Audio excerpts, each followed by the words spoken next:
Sige lang po. Para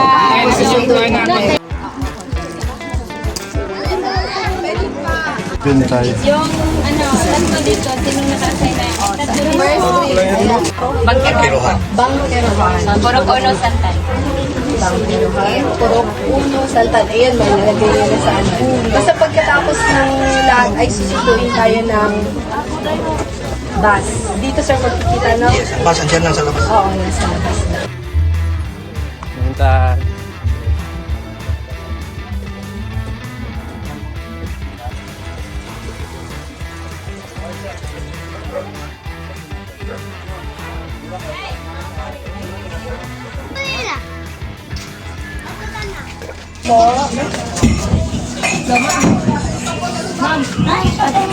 Maraming salamat po.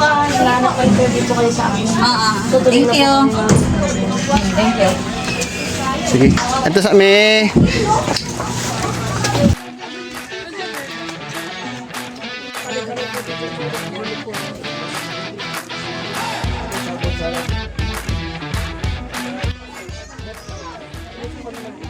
Luis, kamusta man yung experience sa pag-interview sa atong field practice? Kanang lisod-lisod gamay siya kay namoy tricky ang questionnaire niya nag-iidip makaingon sa among respondent murag mo giveaway gud siya kay tungod sa kadugay sa questionnaire. Ito ang question. Isaya po. Diarong gali ako sa mga. Iris, tsaka Ma'am Abigail, ano po yung experience niyo sa field practice? Medyo nakakapapa pero unti-unti na sanay kami mag-inom sa coffee. Okay. Sir, nung umpisa po, nangangapa po kami. Pero naniniwala kami na after po na ilang beses na paulit-ulit na gagawin namin po, mas kanay na yun. Yes. Ang experience ko is maganda siyang experience kasi actual yung nagamit mo yung copy, yung survey tool. And then medyo sa umpisa mabagal lang pero siguro at the end of the day bibilis din tayo. More practice. Experience ko po kanina sa field practice. Pwede na ba? Magkatagulyawan Minsan nahihiya pa yung respondent kasi hindi daw siya sanay na may nag-i-interview sa kanya. Tapos, minsan hindi niya nasasagot yung mga tanong na katulad ng mga expenses. Nalilimutan na daw niya kasi di ba yung ano natin is 2024. Okay. Kaya sinasabihin ko na lang yung ma'am, ano na lang, estimate na lang po. Ako naman po yung experience ko since hindi ko talaga maintindihan po ang language. Nakisama na lang po ako, nag-observe ako kay ma'am. Oo. Kamusta po yung sa copy? Okay naman po, nag-take out kami tapos i-edit na lang namin. Experience po namin is maganda naman yung first na interview namin kasi yung mag-asawa nagtulungan sagutin yung questions namin. At saka doon naman sa questions natin, may mga sagot silang wala dito.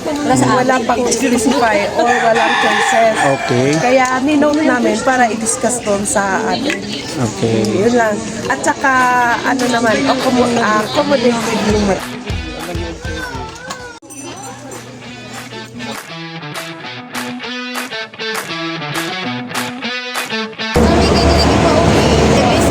Ako kaya ako malangga. Puli-puli man ni. Oo. Dayon, nag-isod ko sa kuan kay kaning papel. Okay. Kamusta ang copy di ay? Ang kapi po si kuan malangga kapi partner sa kapi. Sa giyon sa ninyo paghuman? Wala na Nahuman, pero nahuman raman ka. Ate Grace. Kung sa respondent, dili pa siya inanak ka. Maayo mo tawag. Maayo siya mo tubag, pero dili inanak ka challenging. Kay cleaning mo naman din siya. Okay. Pero nahuman ra. Nahuma. Ilahok kayo lang. Okay naman siya kay nahuman, pero regarding sa questionnaire, pag i-compare niyo mo sa paper of phone, na difficulties pa ma-experience. So, ang among ginihin mo is, ang ako, ga-follow ko sa paper and then siya, double check